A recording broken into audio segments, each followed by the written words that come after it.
Hey there, subscribe to my channel, and also press this bell icon so you never miss any new updates, cause whenever we upload new video you will get a notification on your phone. The test is in 4-part, Part 1, Part 2, Part 3, and Part 4. Now look at Part 1. Part 1. You will hear a telephone conversation between an operator and a caller. The caller is reporting a stolen mobile phone. First, you have some time to look at questions 1 to 5.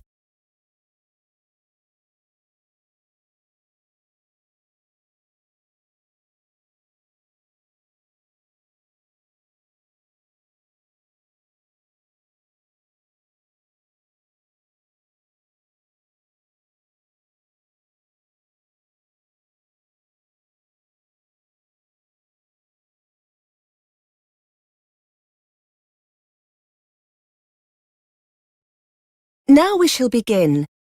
You should answer the questions as you listen, because you will not hear the recording a second time. Listen carefully and answer questions 1 to 5. Good morning, Z Mobile Services. This is Tess speaking. How can I help? I want to report a stolen mobile phone. Could you confirm your postcode, please, sir? It's CN2 1EB. Thanks. And your house number? 34. Okay. Can you give me the telephone number of the phone that was stolen? Yeah, it's... Wait a minute. It's 07890 07890 623 623 570. 570. Okay. So it's 07890 623 570. Yeah, that's right. Can you just confirm your name? Yeah, it's Thomas Green. Is that Thomas spelt Thomas? No, there's no H. It's just Thomas. TOMAS. Okay. So you said your phone was stolen. That's right. I reported it to the police this morning. That's good. I'll need to take down your crime reference number. I've got it here. It's CZ CZ dash 17624 17624 dash 5. 5. Thank you. Let me run through that again. CZ dash 17624 dash 5. That's it. Just a few more details. Can I have your IMEI number? Oh, what's that? It's the International Mobile Equipment Identity Number. It's Sorry, I don't have it. Not to worry. We'll deal with that in a moment. I just need to have the date and time your mobile was stolen. That's easy. Between 1 and 2 o'clock yesterday. That's 1 to 2 p.m. on the 16th of August. Thank you. Before you hear the rest of the conversation, you have some time to look at questions 6 to 10.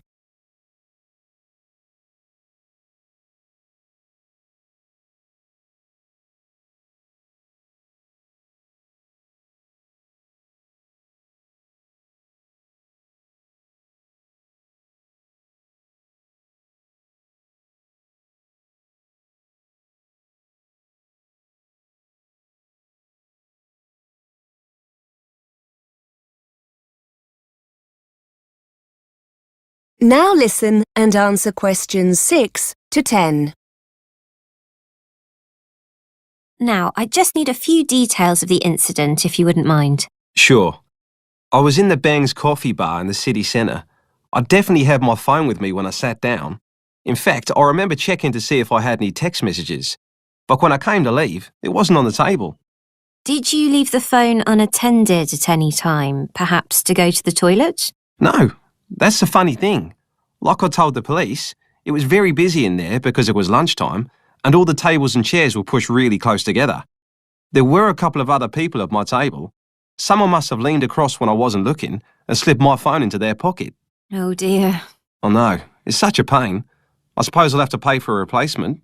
Fortunately, you're covered by our 12-month care plan, so there won't be a charge for replacing it this time. But I have to tell you, if it happens again within the next 3 months, you may have to pay a fee. Fair enough. How soon can you send me a new one? We've got 2 options. You can get it sent by courier for next day delivery for a small fee, or we can send it in the standard post free of charge. You should allow about 5 days for it to arrive. That's a bit difficult. I'm going back to Australia the day after tomorrow to see my parents for a month. Any chance you could send it to their address? No, I'm sorry. We can only send replacements to UK addresses. In that case, I'll better have next day delivery then. Okay, so just to confirm the delivery address, is it 34 Solent Gardens? That's it. The final thing we need to do is to put a block on your phone. You mean to stop the thief from using it? I was wondering about that. What I need to do is put your IMEI number into the central register, which will essentially prevent anyone else from making calls from your phone. Now, the IMEI number is a 15-digit number that you can see underneath the phone's battery. Do you have a record of it? No, sorry. Is there any other way to find the number? Yes. We usually trace it from a call you've recently made. In a moment, I'll put you through to my colleague who deals with that. By the time you've finished with him, your mobile will no longer operate. Good. And with your new phone, I'll also send you a crime prevention leaflet, which will give you some tips on how to protect your phone from being stolen again. Thanks. You've been really helpful. Don't mention it. Just putting you through to my colleague now.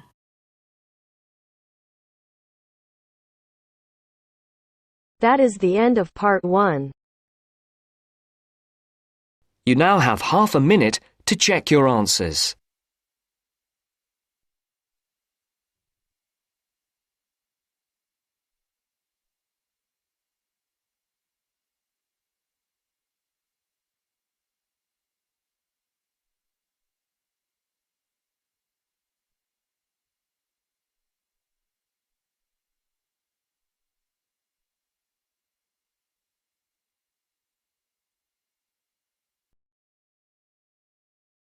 Now turns to part 2. Part 2. You are going to hear an interview with a student advisor on a podcast. The advisor is giving financial advice for overseas students going to the UK to study at university. First, you have some time to look at questions 11 to 15.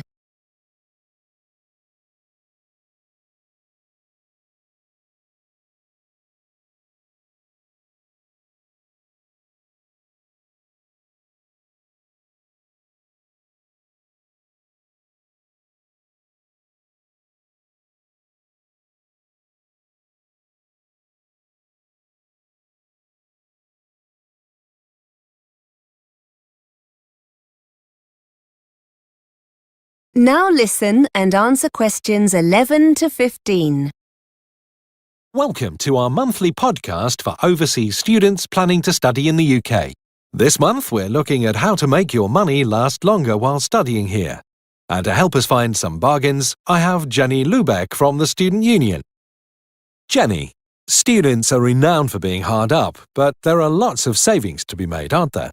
Well, as soon as students start their course at university or college, they'll be able to buy their NUS Extra card.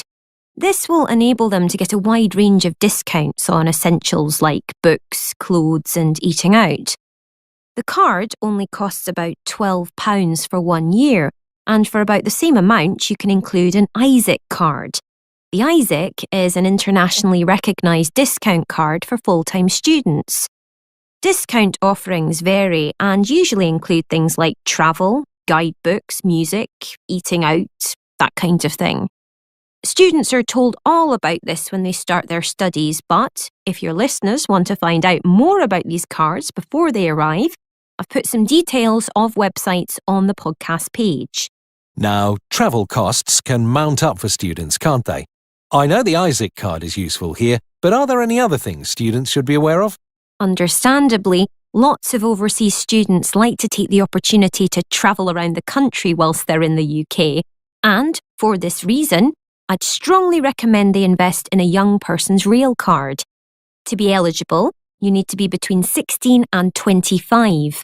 Mature students over the age of 25 can also apply, so long as they're in full-time education. You can buy a 1-year or 3-year card, and it gives you a third off rail journeys across the UK. The card also gives you access to competitions and things like theatre discounts and holiday offers. At the moment, a 1-year card costs £28, and it's £65 for a 3-year card. Before you hear more of the interview, you have some time to look at questions 16 to 20.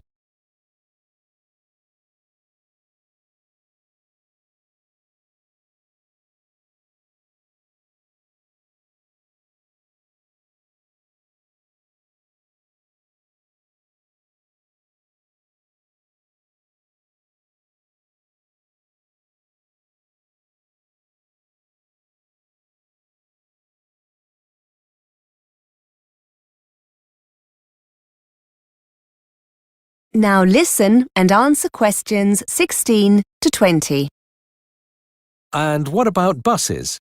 Well as the rail card, it's also more than likely the local bus operators will offer discounted bus travel with their own travel cards.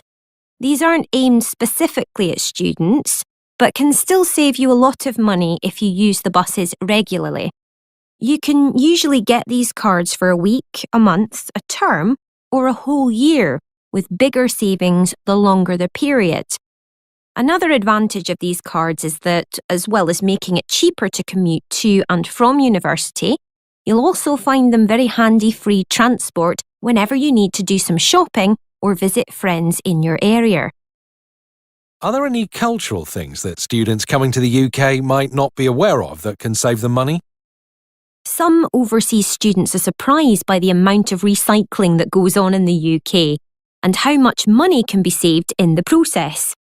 There'll be a roaring trade in used course books in the student union on campus. Lots of students who were on the same course as you the year before will be selling their books at the end of their course. They'll be a lot cheaper than buying them new. Off campus, you'll find lots of charity shops in your local town centre with a good selection of novels, and you'll often get some really nice clothes, CDs and DVDs that people have donated, and all at very cheap prices. Of course, shopping in this way means you're contributing to a worthwhile cause as well. And check your local paper frequently for car boot sales.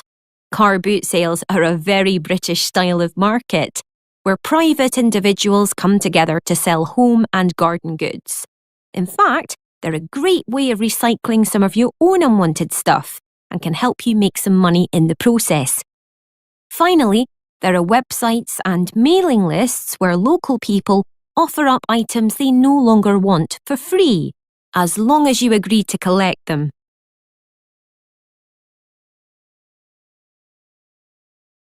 That is the end of part 2. You now have half a minute to check your answers.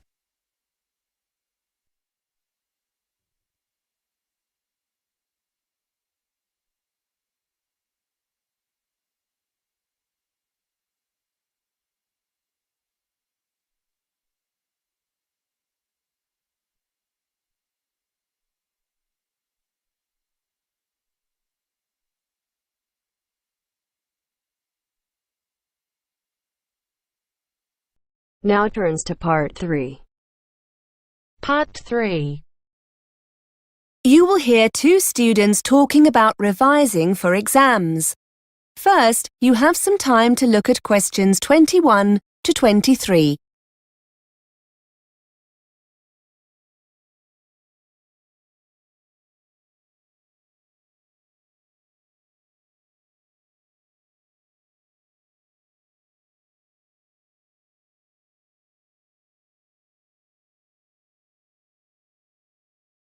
Now listen and answer questions 21 to 23. Elaine, have you seen the exam timetable? They've just put it up on the department notice board. Yeah, I've just come from there. I must be honest, I'd put the thought of exams to the back of my mind. Now the dates are there, it all seems a little scary. Have you been revising much? No, not really. We've got a month, so I'm going to really get going on it now. Why don't we try and work together? Yes! Let's meet a few times a week. I don't like working on my own. I never seem to be able to focus properly. What about Tuesday and Thursday? Oh, no, I have a late seminar on Tuesday. Monday and Thursday? What about that? Yes, that'll be okay. How do you go about revising? Have you got any tips? Well, our tutor said we shouldn't start background reading or writing notes until we're clear in our mind what we need to revise. He said start with a revision timetable, so we know what to revise and when. That sounds sensible. Then we can use the timetable to work independently. It'll help us to make sure we're both working on the same subjects. We can make that the first thing to do in our first session. Write up a timetable. OK. I reckon the kinds of things we can do on our own in between meetings are things like arranging our materials, lecture and seminar notes, handouts, feedback from our tutors, that kind of thing. If we arrange all these by subject, according to the timetable, it'll help us get organised. Before you hear more of the conversation, you have some time to look at questions 24 to 30.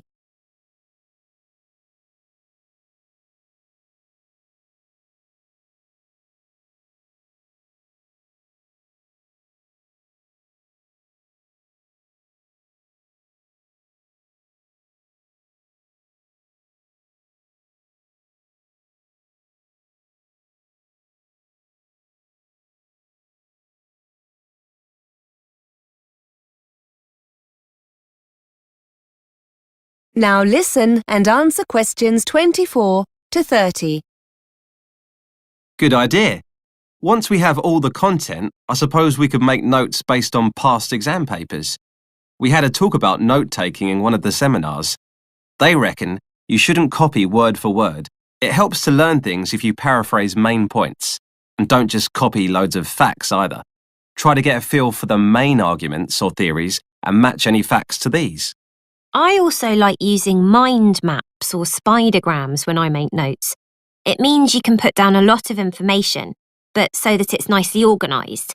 It also means you can add new notes after. And bullet points. They really help you focus on main points rather than trying to link them together in sentences. We also need to remember to make a note of where the information comes from. The author, publisher, that kind of thing. That's really important. Otherwise, when you're writing the assignment, you can never remember where you got a particular quote from.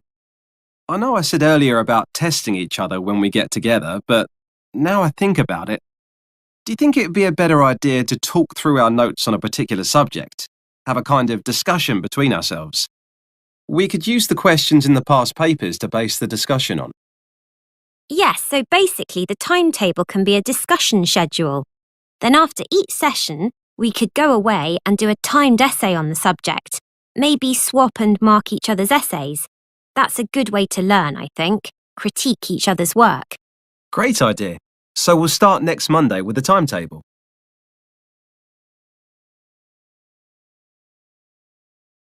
That is the end of part 3. You now have half a minute to check your answers.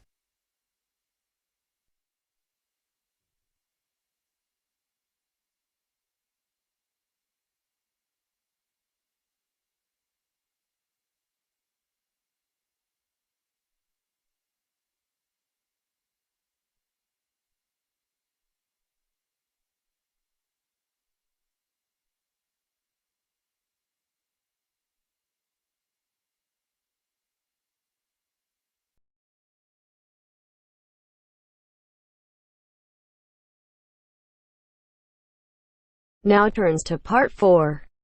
Part 4. You will hear a lecture on immigration patterns. First, you have some time to look at questions 31 to 40.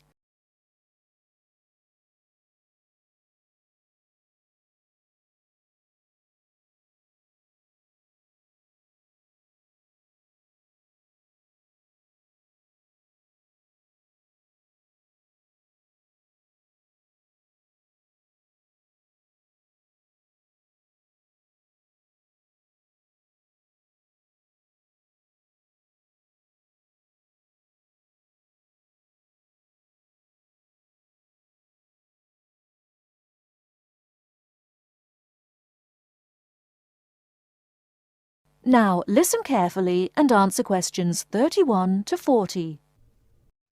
This morning, I'd like to focus on New York as a model for understanding immigration patterns in relation to national rather than international change.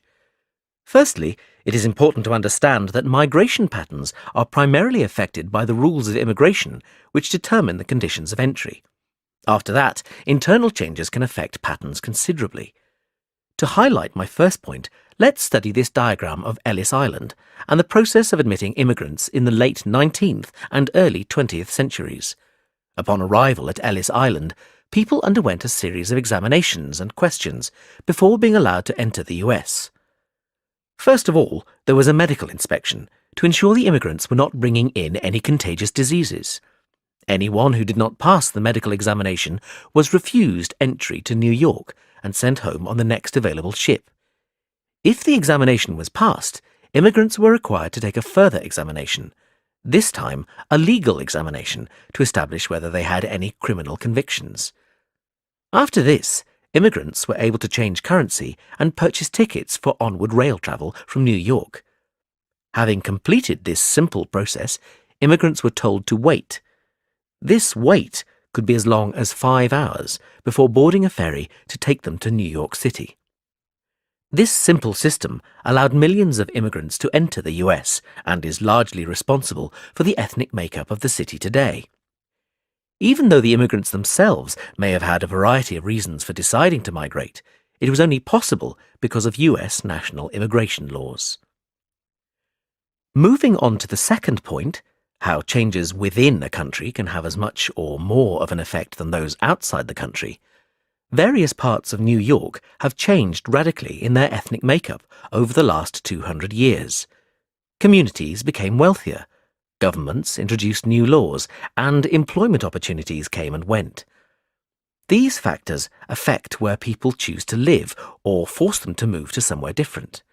For example, most people think that the population has changed in Manhattan due to the rise of its importance as a financial trade center, which is true to some extent.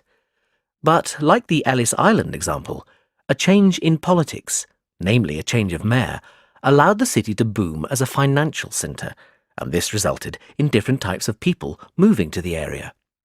Brooklyn is an interesting example too, and we'll be looking at it as our case study later in the lecture. Whereas it used to be a predominantly working-class area of the city and therefore attracted unskilled migrant workers, nowadays its fame as a centre for up-and-coming artists and musicians means it has attracted a new and much more diverse population of middle-class residents.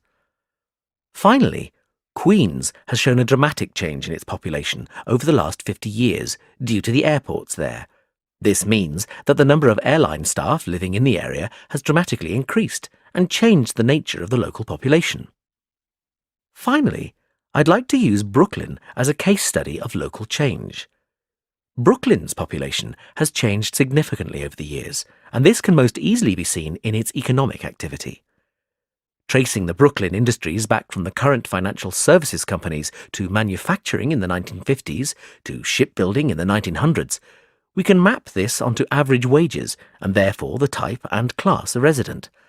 And this has affected the population density too, which has been steadily increasing over the past 100 years from 1.5 million in 1900 through to 2 million in the middle of the 20th century to the 2.3 million inhabitants today. In fact, Brooklyn is suffering from considerable overpopulation now. But this large population increase was due not to employment, but the building of the subway, which linked Brooklyn to other areas of New York. Prior to this, at the beginning of the 20th century, the only way of transportation was the Brooklyn Bridge. Another factor, which traditionally increases the desire for the middle classes to live in a particular place, is the extent and type of local heritage, especially for those people with young children. In Brooklyn, this is evident in the increase in population after the construction of Coney Island. The modern-day equivalent of this is the restoration of Prospect Park, which has brought more middle-income families into the area. That is the end of the listening test. In the exam, you will have half a minute to check your answers.